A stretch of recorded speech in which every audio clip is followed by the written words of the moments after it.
evening. I'm Dr. Fred Rouse, the Real Money Doctor, and it's currently just about 7 o'clock actually, on Thursday, May 14th. And I'm here to give you today's daily recap of events that affect the way you get, protect, and enjoy your money, life, and retirement. And the thought for today is going to be 36.5 million claims, not dollars, but claims, 36.5 million. I'll get to that in just a few minutes. And we start today as we do every other day right now, because we've been playing this game since March, basically. It's been happening since January, and it's affecting quite a few people. The number of COVID cases right now in the U.S. is 1 million. Oh, 1 second, please. We've got a crazy here.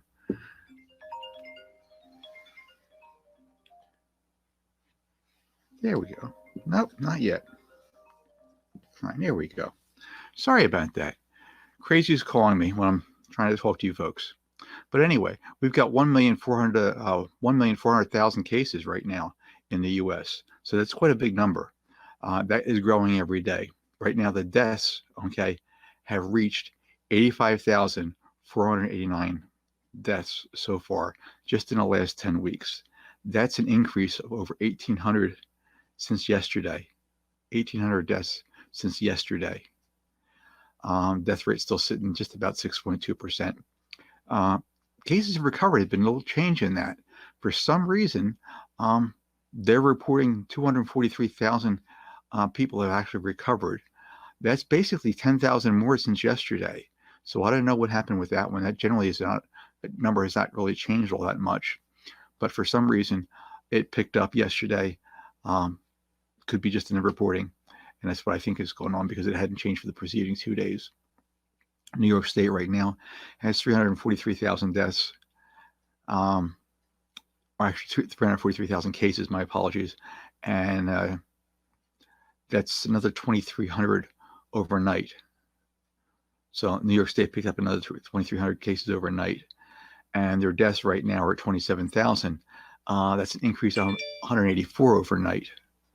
Now, New Jersey is still sitting at the second highest number in the United States right now at 142,000 cases.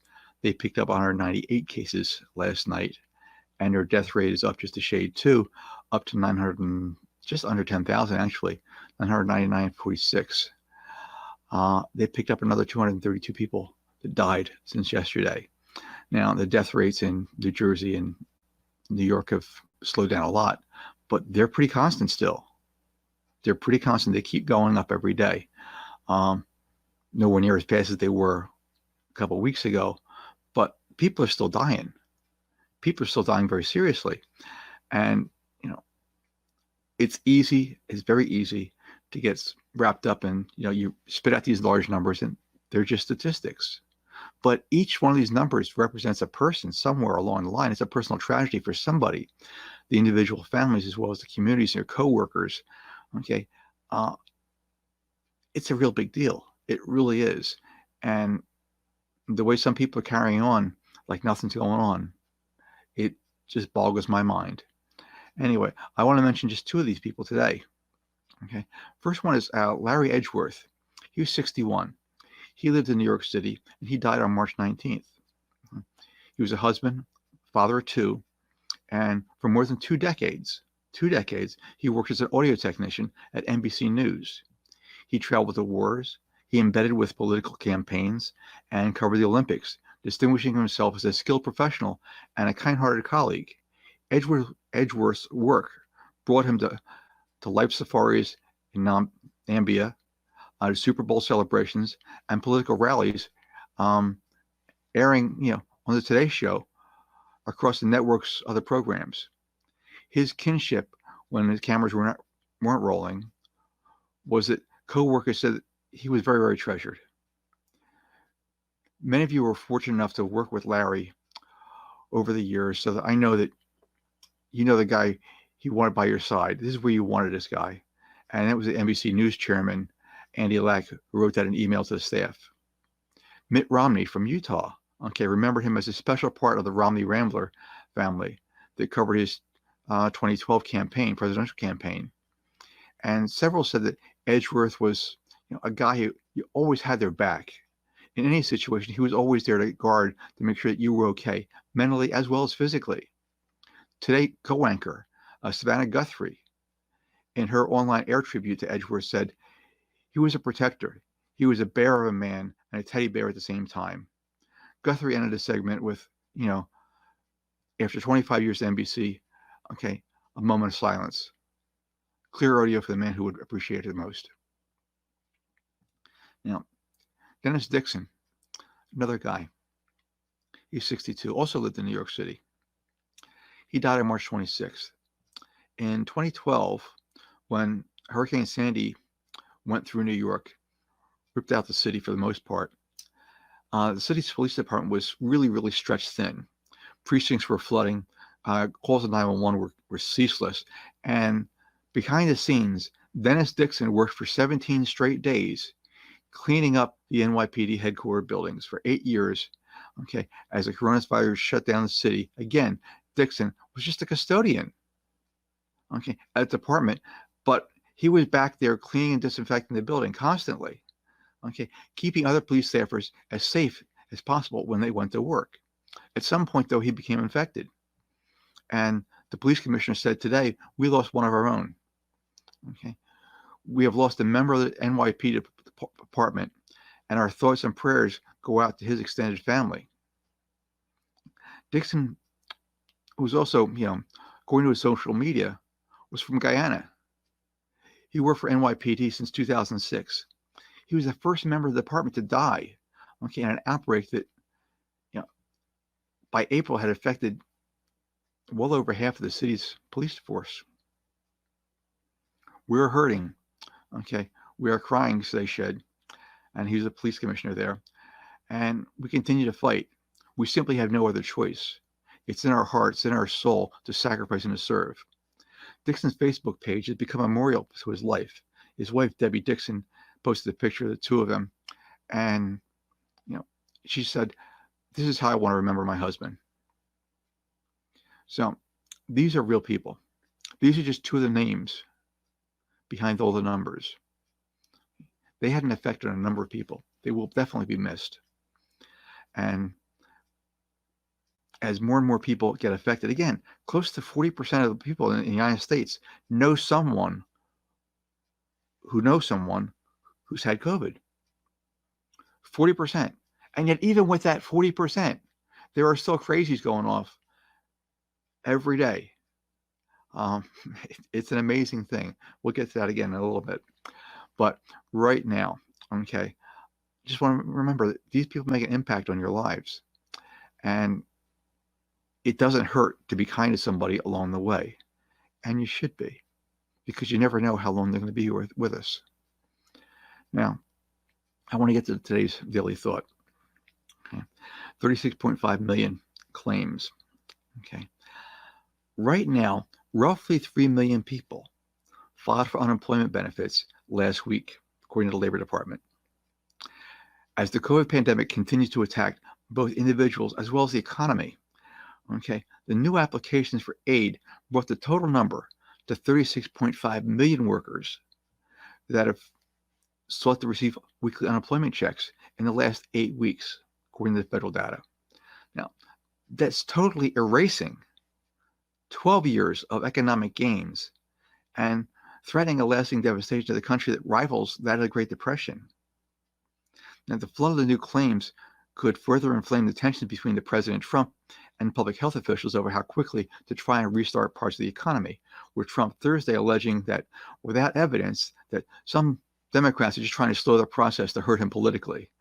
I try not to mention too much about what the president says, but it's always interesting.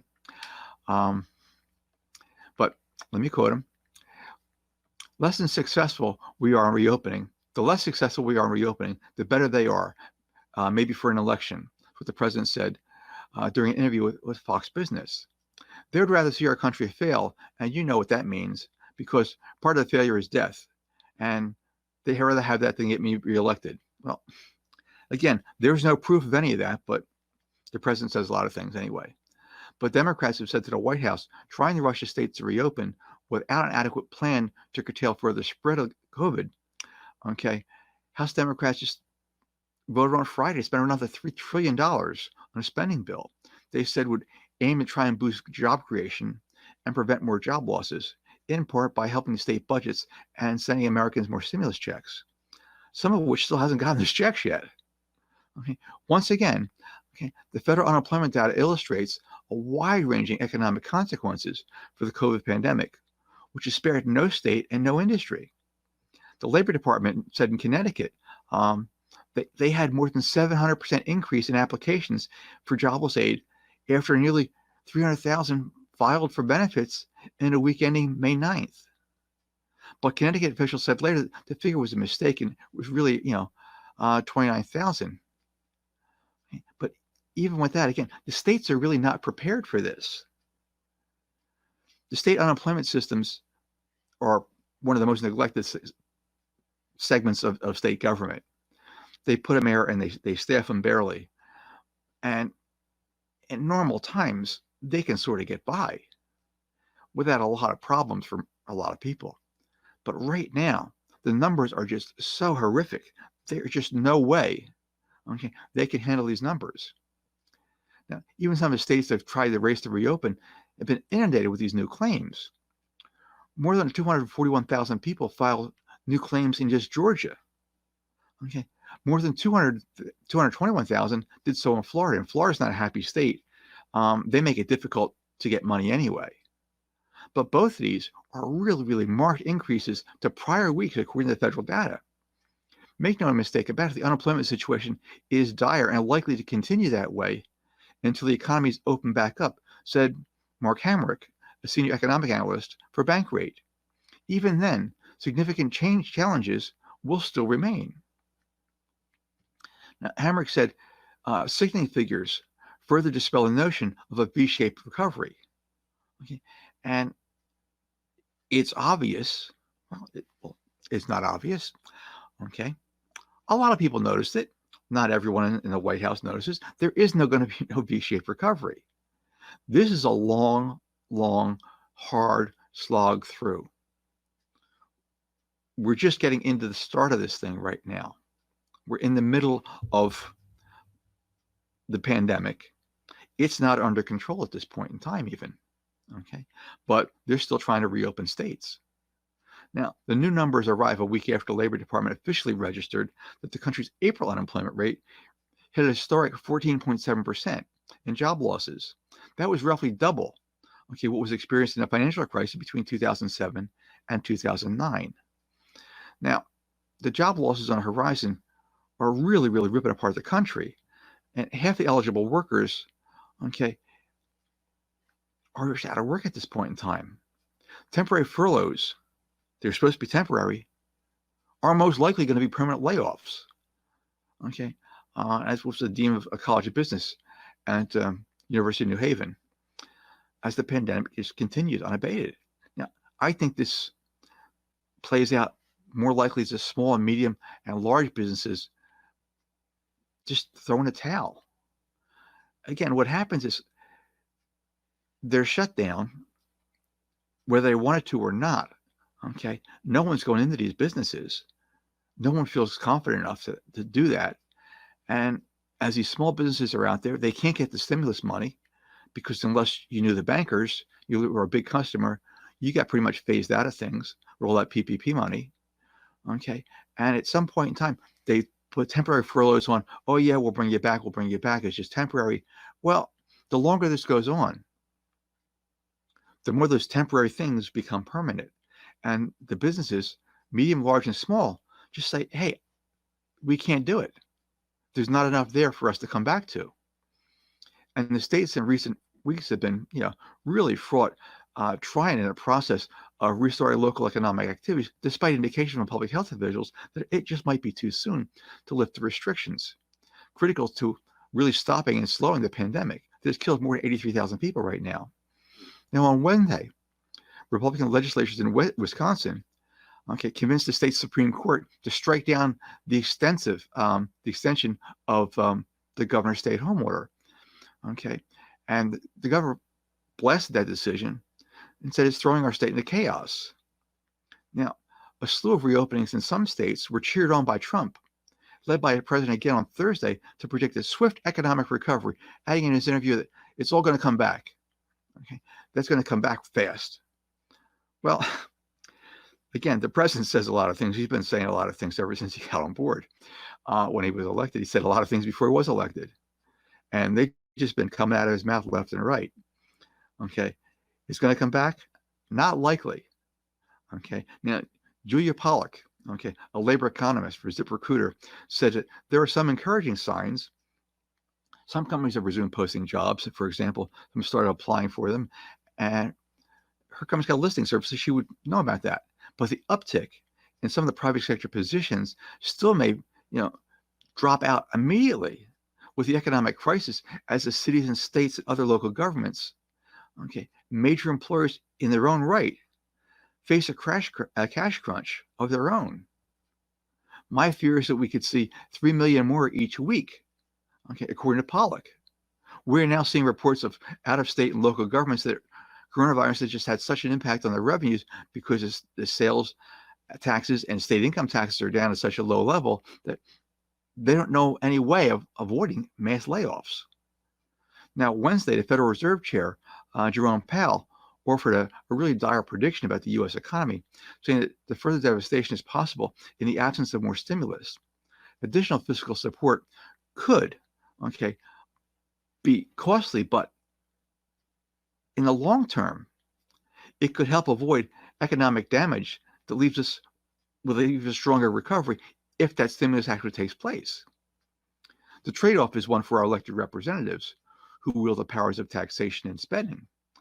Okay, now here we are.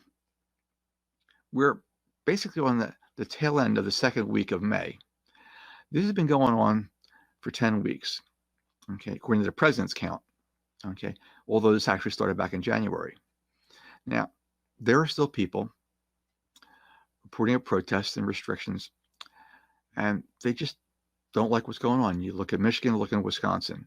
Again, the state Supreme Court just said the governor couldn't extend that stay. And lo and behold, what happens as soon as the Supreme Court in that state made that ruling? You got people going to local bars. No social distancing, no masks. Okay. Now, I don't wish anyone harm, but it's only a matter of time. Only a matter of time. Now, they're in the bars yesterday. Let's give this roughly 8 weeks before you see some serious hospitalizations coming out of that area. Roughly 8 weeks, because that's about the turnaround time for things. But even with all the crazies out there, a recent survey, and I mentioned it yesterday, said that 86% of the country still thinks that we should keep social distancing. 86% thinks that we should stay at least 6 feet apart. 80% that think we should still be wearing masks when we're around other people. And 75% favor no more than 10 people for non-household gatherings. So there is part of the people that are making a lot of noise. They get a lot of press. The normal people that are concerned for their health and for their families, okay, say, yeah, I understand this is no fun, but okay, I need to do something because I can't risk my family. I can't risk infecting my mother or my father or my kids. Okay, so you want to open an economy? That's great. Okay, I'm for opening the economy. I like opening an economy. Okay, I worked in business for 30 plus years. I'm pretty much retired right now, and I do this to try and help things out. But I understand business. Okay, from when I was a kid, I was hustling at age 10. Okay, I was painting handrails in South Philadelphia. Okay, at age 10, looking for some extra money. Back then, it was the days when the kids actually used to knock doors and shovel snow. If there's snow now, no kids are knocking doors these days. However, if you want to reopen the economy, you really need two things in place, and they remain necessary, consistent, and totally unchanged. Those two things are testing and contact tracing. You need both of those. Now, both of those exist in the White House. People going into the White House, okay, are tested regularly. You can't get into the White House at all until you get your temperature taken. If you go into certain areas like the press room, you get your temperature taken again because you're in a more sensitive area that the president and the vice president could be going into. Now, the president and vice president get tested every day. Do you know of anybody who's getting tested every day? Personally, know of anyone? How many people do you know who've actually been tested at all? Have you been tested? How often? Did you have to have symptoms before you got tested? The president and vice president get tested every day. Meat packers going to work can't get tested. And the meat packers were told, the companies were told, okay, presidential decree, okay, Defense Production Act required meat production places stay open. Presidential order. However, these people still can't get tested. If they do get tested, they need symptoms before they ever get tested. And you're still working shoulder to shoulder with other people. Now, 2 staffers showed up in the White House testing positive. And there's an amazing amount of contact tracing that takes place. Now, the meatpacking plants, you generally have one plant in a very small town, and that one plant is the main business for that town. Okay? You get people inside the plant sick. The entire town is sick. The entire town is infected. And these are small towns in rural America. What do you think the healthcare systems are like there? They've got one hospital between 2 or 3 counties, possibly. You could be an hour or more outside of a hospital. They're not equipped for this stuff.